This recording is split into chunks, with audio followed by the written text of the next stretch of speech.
All right. So now we've got ourselves not only a visual look at the data that looks linear, but also a statistically significant agreement that it is linear. Sweet. So now there is a best fit line that goes through this data, the absolute least missing best fit line. So what I'm going to do is I'm going to add that, and this is I don't, like I said, I don't know what version of Excel I have. I think it's 2000. I don't even know. It doesn't matter. It's probably the same on yours. If it's not, either Google how to find it or send me an email and we'll figure it out. Okay, so for me, I click on the graph and there's a little dispensary arrow up here, just like I did for the axes.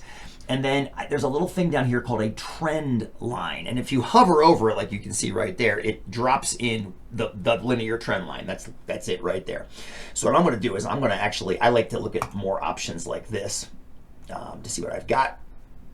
Slide the graph over a little bit so we can see it better. There we go. Move it back. Now, the options we have, you've got lots and lots of trend line options, none of which make any sense for an intro stat class except for linear, which is great. One thing that you can do, and I like doing this, is display the equation on the chart. So I'm going to do this. I'm also going to increase the font size and maybe make it pop out a little bit more. Make it like red so we can see it better. Maybe make it bold. There we go. And then you could change the color of the line if you want to.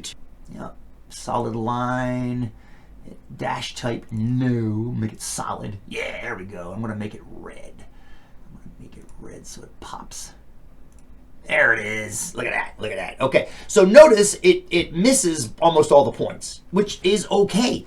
It's all right. If you watch the video as to why it's called a least squares regression, it doesn't have to hit any of the points. The idea is that it misses them all the least on average. It misses them all the least. So what this really tells you is if you were to plug in a height in inches right here, multiply that by 0.1395 and then add 13.601 to that, this line would predict the head girth of the infant. So that's the power, my friends, of a regression equation. Read on.